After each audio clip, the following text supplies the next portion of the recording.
Today's session is focused on jump math in practice. So I'll explain exactly what jump math is, but specifically we're looking at the micro steps built within the program, deliberate practice with feedback loops, and tier 2 intervention. So who am I? I also, like Nirmala, I am not an expert at all. I'm just sharing my experience with you all. And I'm a K to 6 educator with the Ottawa Catholic School Board. This year I taught grade 3 and I was also did a little resource. And I'm stepping into a new role at the OCSB and I'm becoming a math learning partner with the Elementary Student Success Department. I have 14 years of experience in teaching and I have a bit of a mission, right? I'm focused on removing confidence barriers for students, inspired by my own childhood struggles with math. I'll share with you a little anecdote. I always tried my best. I always worked very hard. Um, and my grade 10 math teacher looked at me one day and he said, Jennea, I don't know why you're so bad at math because you try unbelievably hard. And it's true. I tried so hard, but I just didn't get it. And um, and I really feel strongly that the program that we're using right now, Jump Math, inspired, like driven by our principal, Stephen Gay at St. Anthony, would have been really helpful, I think, for me as I went out through my math journey as a child. And so again, my focus is to use evidence-based practices driven by the science of learning and high impact instructional practices. I love being a teacher mentor, so I'm committed to supporting my colleagues and also future educators in evidence-based pedagogy through NTIP programs, which is called the New Teacher Induction Program through our board. So if you're a first-time teacher, you automatically are part of NTIP program. And as well as helping and supporting teacher candidates, so teachers who are in Teachers College becoming teachers, and helping them and supporting them through their practicum. And most importantly, I'm a wife and a mother. I have 5 children aged 2 to 5. So I have, 11 to 2 is their ages. So I live a very full life and it's wonderful. A little picture of my family, which is always fun to include. So science of learning, we hear it, we've probably heard it a lot today. What is it exactly? So it is a move towards research and evidence. The science of learning encourages us to ask if every resource has actual evidence to back it up. We don't just mean like a few, right, like action research projects, but really like real randomized control trials over multiple classrooms with many teachers and diverse student populations over multiple years that actually indicate that there's a needle that's moving compared to the status quo. So fields like cognitive science and developmental psychology have really helped make this easier. Jump Math that I'm going to be speaking about follows 10 principles of instruction. And this here is Barack Rosenshine's Principles of Effective Instruction. And it really is a great summary of the collective findings on the science of learning. This article takes into account cognitive science research, especially studies of memory, schema development, and cognitive load. It uses classroom observation studies of effective teachers and process product research that links specific teaching practices to measurable student achievement gains. They are grounded in experimental and correlational research from psychology and education that consistently show explicit instruction, guided practice, frequent checking in for understanding, and cumulative review improve learning outcomes. This exactly aligns in the ways we naturally approach learning. This year, I was ultimate Frisbee coach and for grades 5 and 6 students, and very quickly I saw that, and the girls said we haven't really played Frisbee before, right? And so I wasn't just going to throw them into the game of Frisbee, right? They really needed to learn the basics, like basic things like pivoting, for example. And so breaking skills down into manageable learning chunks through practice, through feedback, right? We eventually got to the game of ultimate frisbee, but it is really important that we learn in manageable chunks. And yeah, so here we go. Jump math. What is it? I'm going to be saying jump a lot. Jump It is a Canadian charity that believes in the value of math education. They believe every child can achieve their full potential through an understanding and appreciation of math. They have over 20 years of experience in supporting educators, students, and their families. So their resources are balanced and aligned and to evidence-based practices. They also offer specialized professional learning to school communities. So JUMP's goal is to dispel the myth when it comes to math education and create more equitable classrooms. JUMP empowers every child in every classroom to develop confidence, skills, and really a love of math with evidence-based learning, program, and professional teaching for educators. I also believe it gives teachers confidence. Like I have so much more confidence teaching math this year than I think I ever have. So JEMP partnered with Math Minds Group, and this is not to be confused with Mind Math from Brian Ponce's work that we heard about if you were in the last session, who have been researching math and elementary learning for over 12 years using JUMP Math. And the Math Minds Group identified a series of criteria that they feel a resource should be aligned to for the science of that the science of learning should have. So the first is that it should be consistent. If a company hires a different contractor, right, for every subtopic, a lot of nuances and connection will be completely missed. They also feel it should leverage Rosenshine's principles and suggested the name structured inquiry for this type of micro scaffolding that I'll be talking about and explicit instruction, followed by guided practice. They believe a resource should increase slowly in complexity, as with the dopamine cycle. So we want small wins and not to start with something that's too challenging. That's when math anxiety and kids will shut down, right? We want small little wins. They feel confident. They're ready to keep learning. A good resource should cover everything, especially in a subject like math, where connections between ideas are really critical for understanding. And last, again, linked to Rosenshine's work, we need practice, practice, practice, practice in order to transfer learning into our long-term memory. So one last important thing, if you were part of Nirmala's session, you also saw that instructional hierarchy. And this is really important. So learning, right, is a sequence. Students don't just move from not knowing into mastery in one leap. They pass through predictable stages. And especially when we're working with like elementary students, right? We haven't mastered anything yet. They really are learning focuses on the first two stages.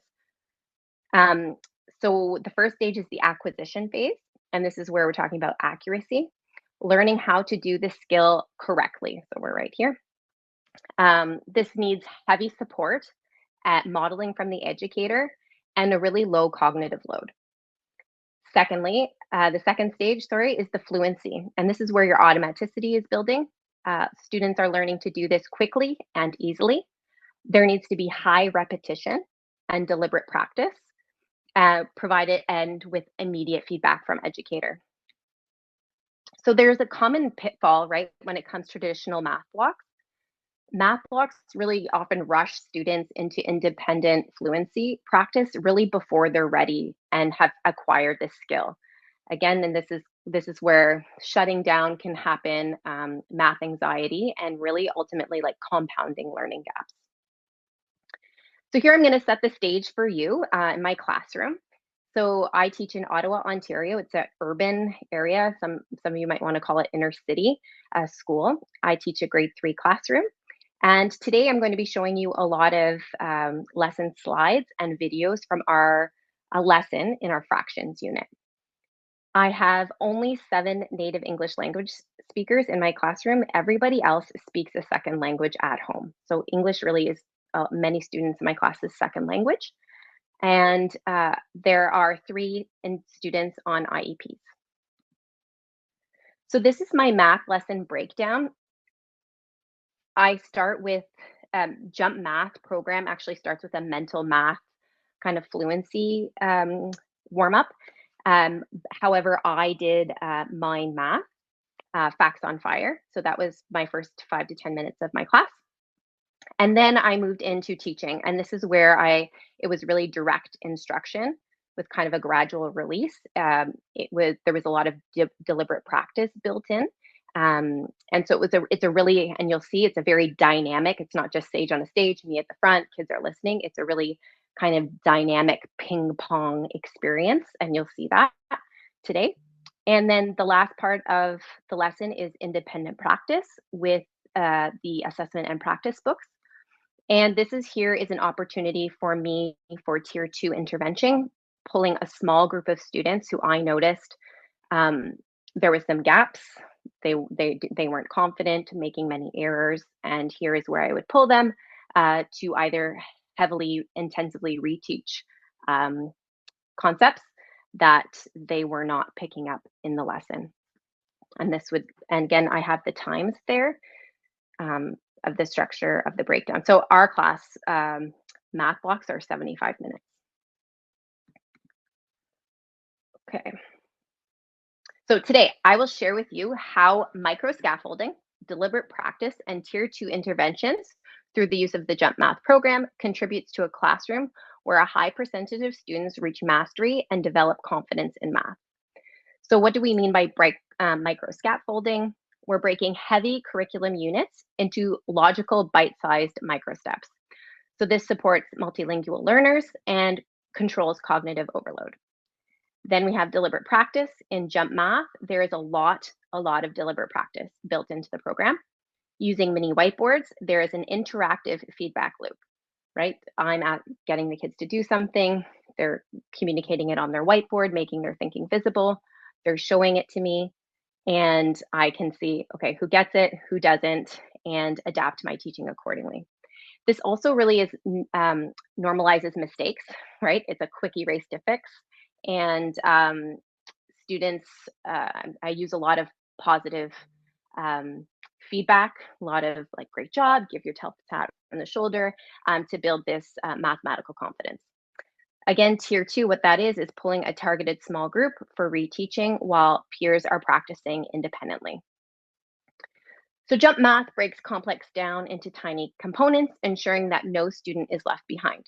Here is an example. In slide 1, we are activating prior knowledge. So this is the first slide in this lesson.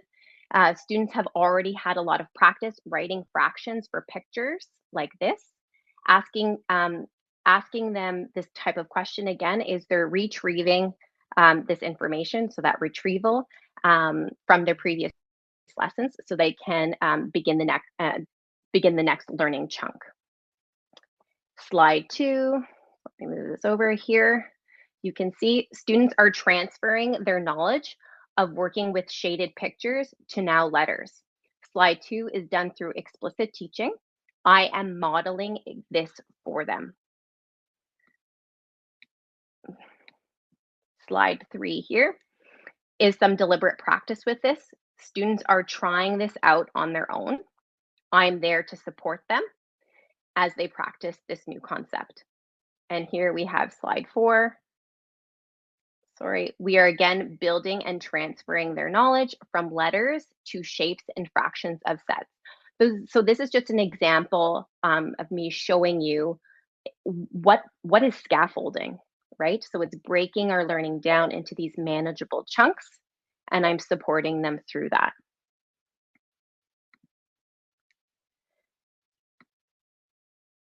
So here we have a video of what this looks like in practice. Again, activating prior knowledge. Students are going back and retrieving from their long-term memory and to demonstrate their learning. You will notice that one child was very quick to write an answer down, and we can see that he doesn't quite get it. And you notice I will go to support him through that, but we'll touch on that later.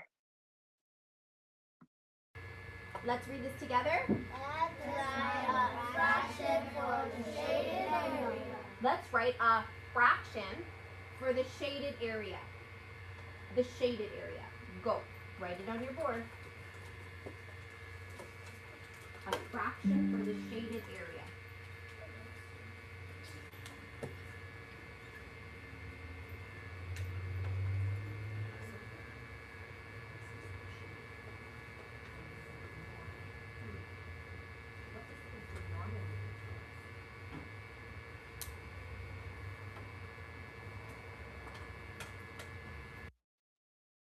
Okay. So again, slide 2. Here I'm explicitly teaching they are transferring a skill they already know and applying it to something slightly different. Students will then practice and I will be there to support. So here we have a shape. What shape is this called? A rectangle. A rectangle, and it is divided into parts. Are some parts shaded? Yes. No. Yeah, no parts are shaded, but each part has a letter. Let's read out the letters. Ready? T, C, S, S, S. Wow, so this is a little bit different.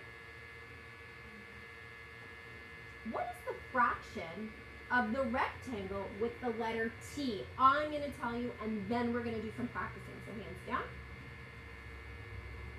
So here we have, again, a rectangle, and it is divided into parts with letters. The fraction of the rectangle with the letter T is 2. There are 2 letter T's.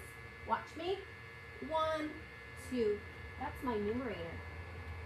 2 of the parts are T's. And how many parts in all? I'm going to count. 1, 2, 3, 4, 5. 5 parts make up the whole. 2/5 of the rectangle are the letter T. Now, fraction of the rectangle with the letter S. There were 5 parts in all, so I know that one. And now I'm going to count the S parts. Let's see. 1, 2, 3. 3/5 are S's. Thumbs up. Yes. Okay, it's your turn. Try. Find the fraction of the rectangles that have the letter T. And the fraction of the rectangles that have the letter S. You're going to do A and B. Ms. Boskill is going to be here to support you. If you have a question, raise your hand.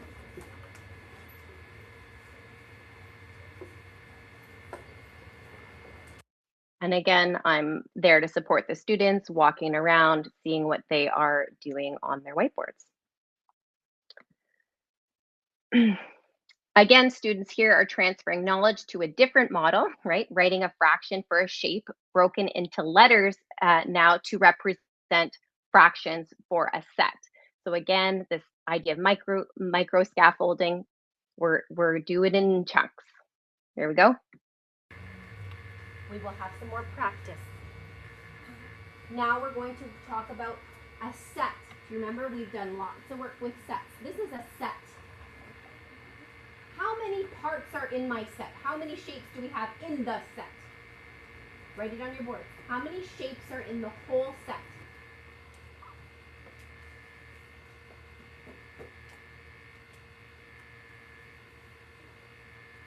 Great. Yes, I see everyone has written 5. There are 5 shapes in the whole set. How many triangles are there in this set? Write it on your boards.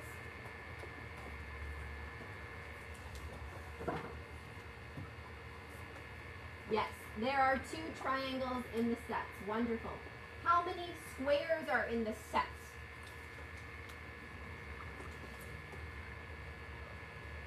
Excellent. I see lots of 3s. There are 2 triangles and 3 squares. Now we're going to create a fraction for this. How many, again, shapes were in my set? Show me with your fingers. How many shapes were in my set? That's right, 5. There were 5 shapes in my set. That is my whole. There was 5 in the set, 5 in the whole. 2 triangles. 2 of them, 2 out of the 5 were triangles. 3 out of the 5 were squares. 3/5 were squares. Okay? So we have to take our fraction learning with us. We are no longer working with just circles or squares and breaking it into parts. We're now looking at fractions and sets. We have to take our learning. How are we feeling about this? Good. Okay. I'm very happy. I'm so happy you're happy. It's not And if you're not, is that okay? Yes. We will practice. Okay. If we write T for the triangles, T for triangles, and S for squares, we get the same pattern as before. 2, 3. The T stands for triangles and the S stands for squares. Thumbs up? You understand? Great. Alrighty. And so again, this is really giving students confidence, like, okay, I'm getting it. And we're learning, everyone's learning forward. Nobody's being left behind. And I can see that no one's being left behind because I can see it on their whiteboards that they're all getting it. So if a teacher or mentor just tells you to jump from the ground floor to the second story, you're probably going to crash and burn, right? Scaffolding builds the temporary steps, the stairs, so you can really reach the top safely, one manageable stride at a time. Jump follows this gradual release model within the individual lessons. So each lesson is broken down into an I do, we do, and you do approach throughout the whole program. Keta, are you still with us? Yes. Okay, I just wanted the screen changed, so I was like, "Oh no, is everyone still there?" Yes. Okay, perfect. So sometimes we can rush into an I do, you do approach. We don't want to forget about the we do. Okay, so we do it together approach here is an example of us doing it together. Sometimes you do something, and then the student is thinking like, oh yeah, you're doing it, she's doing it, I understand. But then when they go to do it on their own, they realize, oh, I don't have it. I actually don't have it, right? So the we do serves as a little bridge. I'm gradually passing on the thinking and the responsibility to them. And here is an example of a we do. So here it's asking for us to create a fraction. We want a fraction of the shapes that are triangles. Triangles. How many shapes do we have in all? 1, 2, 3, 4, 5. 5 are triangles. Five shapes in all, sorry. And 3 are triangles. 1, 2, 3. Here. A fraction of the shapes that are 6. How many shapes do we have in all? 5. Well done. How many are squares? 2. You're amazing. Fraction of the shapes that are 6. Oh, how many shapes do we have in all? 5. 5 shapes in all. How many are shaded? 4. You're amazing. So 4/5 are shaded.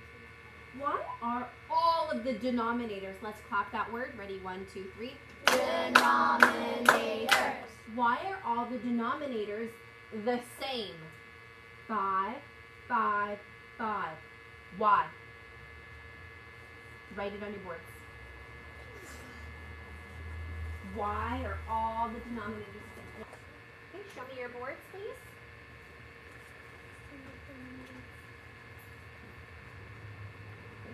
Let's see your board. Whatever you have, let's see it. Okay. There are 5 shapes in all. That's why. The denominator represents how many parts are in the whole. Ready? Let's count how many shapes there are in the set or in the whole. Ready? 1, 2, 3, 4, 5. It's asking how many of these shapes are triangles. Right? How many of the shapes? How many shapes are there in total? 5. You showed me 5, 5, 5. They're 5 because that's how many shapes there are in the set. There are 5. So the reason why I'm highlighting this is because obviously here I saw that there was a little bit of confusion, right, with the denominator. So letting them write it on their whiteboards and visualize their thinking allowed me to give some feedback and really take away that misconception and really try to encourage them, right? The denominator is because this is how many shapes there are in the set. But me seeing who's getting it and who doesn't, right? That will indicate who I'm pulling for our small group. So scaffolding is equity. Is big, right? So I've got many multilingual learners in the class. It is JUMP reduces heavy linguistic instructions, really giving instructions clear and simple, which allows the multilingual learners in my class to access math concepts immediately. JUMP Math also builds vocabulary from K to 8. It's consistent vocabulary throughout the entire program. So, and the vocabulary words are highlighted in blue, and you saw that in my previous slide, or actually I've included it here. See, denominator is highlighted in blue, fraction is highlighted in blue, and these words are highlighted in blue on every single slide. So this signals to the teacher to emphasize the word and review its meaning. And you saw us clapping it out, right? It's a big word, denominator, denominator. So we're doing lots of clapping and breaking words down so students can really learn them with repetition. And there is high equity entry. So the JUMP really provides some low floor and then some high ceiling opportunities. This enables emerging learners, right, to build the momentum and build confidence. And there is a lot of extension and activities built within the program that will allow all students to try out the generalization and adaptation portion of learning, right?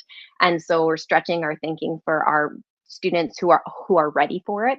And we don't say to somebody, oh no, like you can't try the extension question, you're not there yet. We allow all students to participate in activities and the extension questions. And here is kind of an example of an extension question.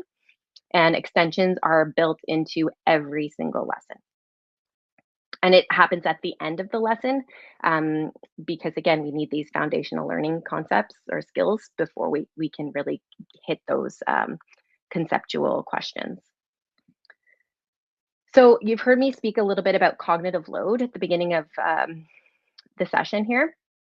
So we really want to minimize cognitive load, and our human working memory, right, is extremely limited. It can really only hold about 4, maybe up to 7 pieces of information at once. And if a task is really too complex, cognitive load over occurs, and the learning like just stops. Right, we can't take it. So JUMP's role is really to scaffold in order to break these complex tasks into bite-sized, manageable steps. It offloads the heavy lifting from our working memory, allowing the learner to focus on mastering one concept at a time without freezing up. And a quick note, as you can see from the JUMP Math slides, I literally screenshot the slides and put it into my slides. They're very basic. They're very simple. They are not flashy, and that was on purpose, right? Students can focus on the content that matters, and their brains aren't going to have to sift through and pass these fancy graphics and fun fonts and focus on the content. And this is what I've tried to do in my, we learn something, we try to apply it. This is what I'm trying to do today with my slides. I was like, make it simple, make it clear so people don't get overloaded. They're learning a lot today. So yeah, so ultimately, so our cognitive, we don't get cognitive overload. Okay, so hopefully I'm gonna keep going. Hopefully you're jotting things down and learning some things. We're jumping into deliberate practice now. So our second step of our learning today. So while scaffolding protects the working memory in the present moment, we don't want learners to rely on these supports forever. The goal is to move those skills from our temporary working memory into long-term storage. And that is where our deliberate practice comes in. So this isn't just mindless repetition, right? It is focused, it is effortful practice, targeted with specific weaknesses combined with immediate feedback. Immediate feedback is very important.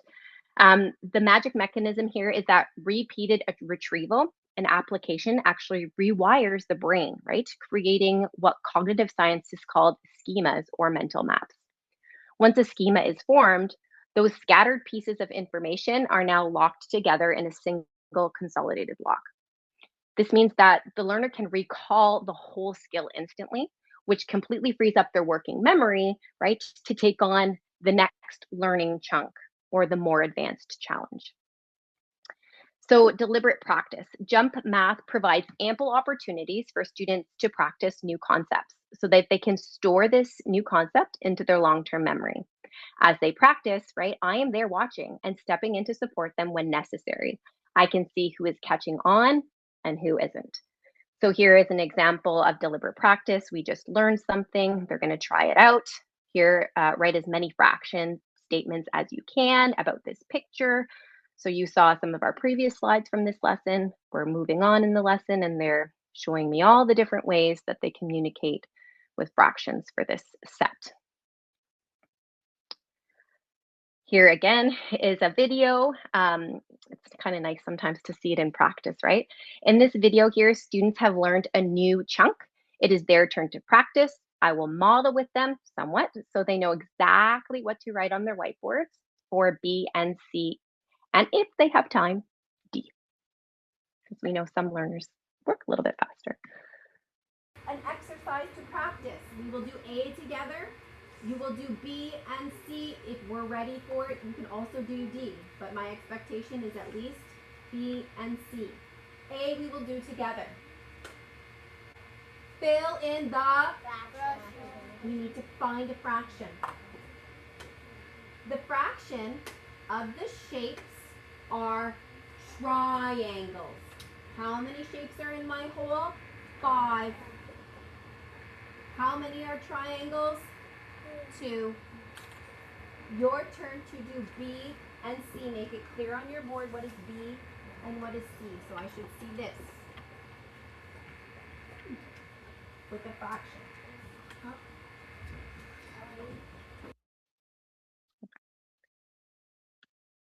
There we go.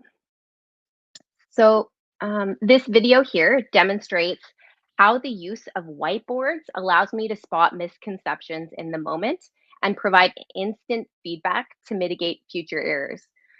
You can also see the high level of engagement in all of these videos, right? No one is sitting back and just letting that one person who always knows the answer raise their hand and get picked, right?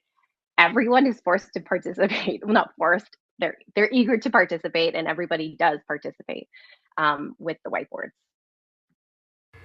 Let's read this together. Let's write a fraction for the shaded area. Let's write a fraction for the shaded area.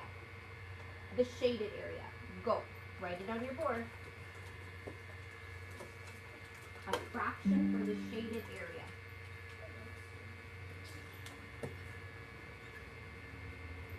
So here he's making, right, he's made an error, and I'm able to kind of step in and help him work through and also understand what his thinking was, right? Why did he put a 3 on top and a 1 on the bottom?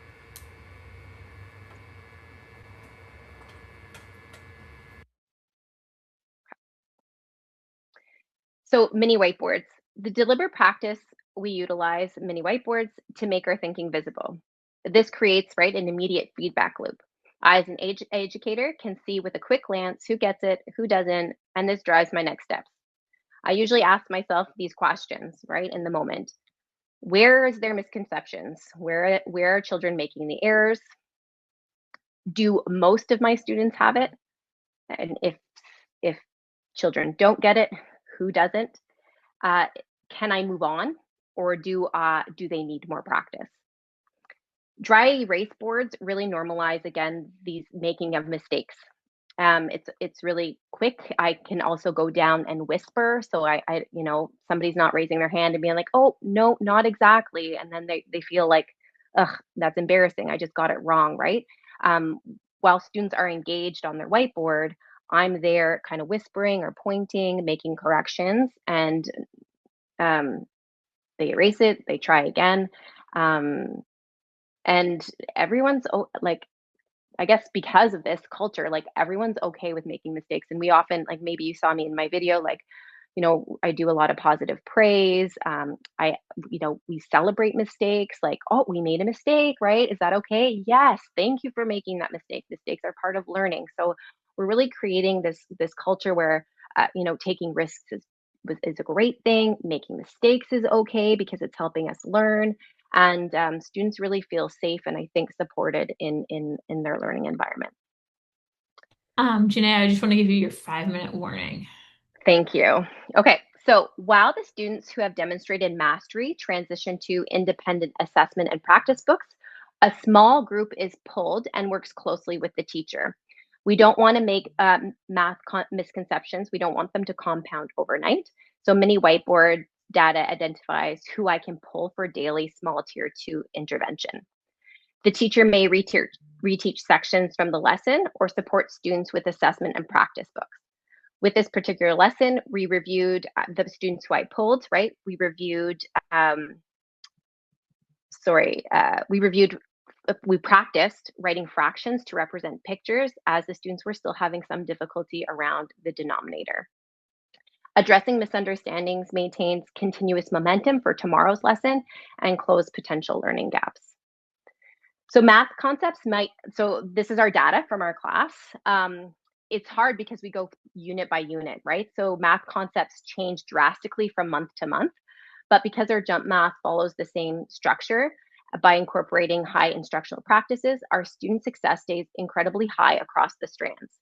So this is students reaching mastery. We have 81% reaching mastery with number, 82% with algebra, and 80.5% in spatial sense. So high rates of mastery here. We conducted a survey to see how students were feeling about math. This report summarizes the feedback and data from our grade 3 students regarding their experience with jump math. The analysis focuses on confidence levels and instructional practices. So the grade 3 cohort is responding exceptionally well to the scaffolding and the consistent routine provided by the program. By breaking concepts down into micro steps, math anxiety is reduced and students feel both supported and capable of tackling new challenges. So when we are using evidence-based structured program with strong pedagogy using these high impact instructional strategies or practices, it leads to student success and ultimately a lot of math confidence for the students, and I would say also for the teacher. So here's a list of my resources that you can take a look at. And some thank yous to our principal, Stephen Gay at St. Anthony. He really encouraged, like, we were doing jump math. That's what we were doing because he also really believes in these evidence-based practices. And without him, I definitely wouldn't be here today. So thank you to him, the OCSB math team, and my St. Anthony colleagues, and for you for allowing me to speak today. Just a few minutes for questions. Sorry. No, it's okay. This was such a great presentation. It really, for me, like seeing the videos is so helpful. Like truly, it makes this work come alive. And I know you said that there was some professional videography that was happening, and I hope you share that at some point too. So we can see more. A few questions, and then I think folks should feel free to reach out to Jennea. I'm also Please do. the chat too, so I can send along questions that weren't answered. Jump has a lot of lessons. How many of them can you cover in a year? And how do you deal with like absences when kids are absent? Can you speak to that? It's just like a very practical question. Yes. So well, there's lots of lessons. And the thing about, I must say, like, it was a bit of a learning curve at first. Like, I really wanted to stay true to the program. But what I learned about the program is that they give over an abundance amount of practice. Mm-hmm. So they often recommend, and I didn't have this until like middle of the year.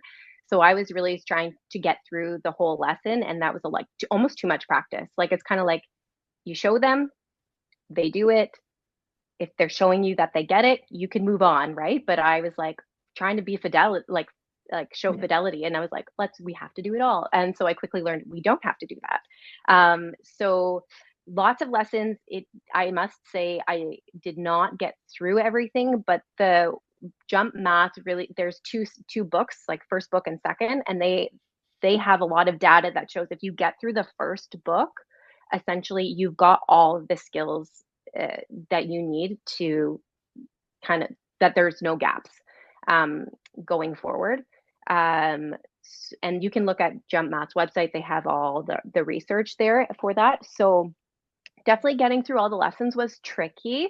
I didn't do it, but I also know moving forward that I don't have to do every single question.